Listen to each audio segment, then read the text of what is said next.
जय श्री राधे।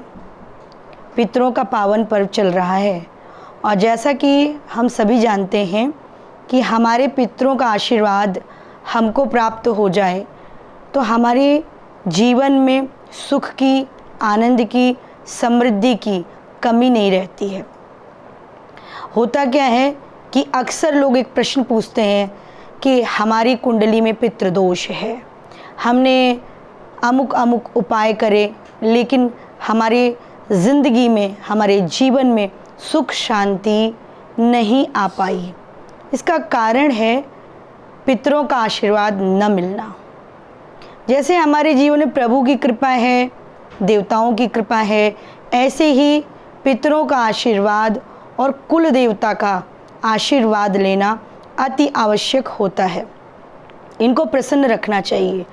तो पितरों का ये पावन पर्व चल रहा है, ऐसे में अगर हम अपने पितरों को प्रसन्न कर लेते हैं और उनकी ब्लेसिंग्स हमको मिल जाती है, उनका आशीर्वाद हमें मिल जाता है, तो हमारी ज़िंदगी में सफलता हमसे दूर नहीं रह सकती। कई प्रकार से लोगों के घर में कलेश होता है, रोग है तो जाने का नाम नहीं ले रहा है, आपस में लोगों में प्रेम नहीं है, धन आ रहा है लेकिन रुक नहीं रहा है। क्या कारण है कि इतनी बेचैनी, इतनी परेशानी, इतनी दिक्कत? आवश्यकता है कि हम अपने पितरों को प्रसन्न करें। और इन जो पितृ दिवस चल रहा है, जो ये पितरों का पावन दिन चल रहा है, ये 15 दिन बहुत महत्व के हैं। इन दिनों में हमारे पितृ यमलोक से मुक्त किए जाते हैं और कहीं ना कहीं उनकी दृष्टि हमारे ऊपर रहती है और वो आशा भरी दृष्टि से देखते हैं कि आप उनके लिए क्या कर रहे हो। तो सबसे बड़ा भाव है कि इन 15 दिनों में अगर हम प्रायश्चित कर लें, हम क्षमा मांग लें, हम भाव से उनका स्मरण करें, तो कई प्रकार के क्लेशों का शमन हमारे जीवन से हो सकता है। लेकिन ये करना आपको पड़ेगा। और क्या करना है, कैसे करना है? ये जो दिन है, इन दिनों में अन्य दिनों की भांति जीवन शैली न जिएं। थोड़ा सा अपने पितरों को समय दें, उनका स्मरण करें, गायत्री मंत्र का जप कर सकते हैं, उनके निमित्त यज्ञ कर सकते हैं, हवन कर सकते हैं, ब्राह्मण जनों को भोजन करा सकते हैं, साधु जनों को भोजन करा सकते हैं। और जैसे कुत्ता है, कौवा है, बंदर है, मछली है, इनके भोजन की भी आप व्यवस्था कर सकते हैं। किसी को जूते चप्पल पहना सकते हैं, वस्त्र का दान कर सकते हैं। क्योंकि भारत की जो संस्कृति है, ये संस्कृति अर्पण, तर्पण और समर्पण की है। इसीलिए हम अपने पूर्वजों का श्राद्ध करते हैं। श्राद्ध यानी हमारी श्रद्धा। तो हमारी श्रद्धा जितनी हो सके हमें अपने पूर्वजों को अर्पण करनी चाहिए।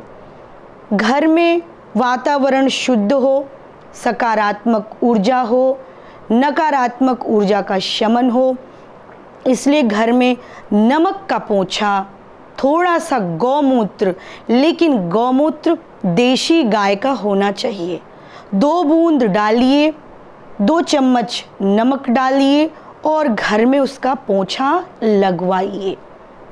ये एक पहला उपाय है। दूसरा उपाय, कहीं जलाशय के किनारे चले जाइए जहाँ पर मछलियाँ हों। आटे की गोली बना करके इन दिनों में अगर मछली को भोजन दिया जाए तो भी पितरों की कृपा प्राप्त हो जाती है। घर का वातावरण ठीक हो, पशु पक्षी के लिए व्यवस्था कर दीजिए, किसी को जल पिला दीजिए। गोबर के जो कंडे होते हैं, जिनको हम उपले भी कहते हैं, किसी पात्र में उन्हें रख करके कपूर इत्यादि डालकर उन्हें प्रज्वलित करें। उसमें शुद्ध देशी घी जो गाय का हो वही डालना है, उस घी को डालें। और सबसे मुख्य चीज़ है गूगल। गूगल अवश्य डालें, उसका धूना प्रज्वलित करें और उस धूने को पूरे घर में दिखाएं। इससे क्या होता है, इससे भी वातावरण घर का ठीक होता है और इसका इतना लाभ है। कई लोगों ने जिनको जिनको ये धूना बताया गया और उन्होंने अपने घर में प्रज्वलित किया, उनका मन शांत हुआ। जिसको अच्छी नींद नहीं आती थी उसको अच्छी नींद आने लगी। गूगल बहुत ही इम्पोर्टेंट चीज़ है। गूगल से मन को शांति मिलती है। गूगल चंद्रमा का, जो चंद्रमा है ये मन है, इसका प्रतिनिधित्व करता है। तो घर में गूगल का धूना अवश्य दे दें। और इस समय गौ माता की सेवा, अगर आसपास आपके गौएं हैं तो गौओं को भोजन अवश्य दें और प्रायश्चित के भाव से उन्हें दें। उनको प्रणाम निवेदित करें और गौ के भोजन की व्यवस्था करें। या किसी गौशाले में आप चारे की व्यवस्था करा सकते हो। आप गौओं को सेंधा नमक भी खिला सकते हो और ये पुण्य बहुत ही तीव्र गति से असर करता है अगर आप इस कार्य को करते हो। और अपने पितरों का स्मरण अवश्य कीजिए, क्योंकि आज आप इस धरती पर आए हैं तो उनकी ही ये देन है। तो कोशिश करिए कि जितना हो सके हम अपने पितरों के निमित्त समय निकालें। भागवत का अध्ययन कर सकते हैं, किन्हीं से भागवत का मूल पारायण करवा सकते हैं। और मन में एक ही भाव होना चाहिए कि हम श्रद्धा से कर रहे हैं, हम प्रायश्चित के भाव से कर रहे हैं, क्योंकि जो पितरों के मूल हैं वो आर्यमा है और आर्यमा भगवान विष्णु का ही स्वरूप है, नारायण का स्वरूप है।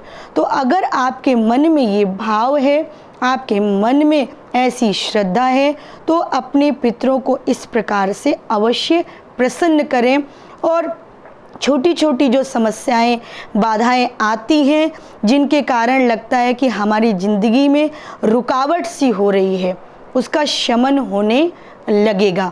एकादशी जैसे आती है तो एकादशी को आप ये संकल्प ले सकते हो कि हम एकादशी के दिन हम एक पीपल का पेड़ लगाएंगे। साल भर में हम एक पीपल लगाएंगे। आने वाली 6 तारीख की, 6 अक्टूबर की जो अमावस्या है, उस दिन ऐसा आप संकल्प ले सकते हैं और अपने भोजन में से कुछ अंश निकाल दिया करें, किसी के भी निमित्त निकाल दें।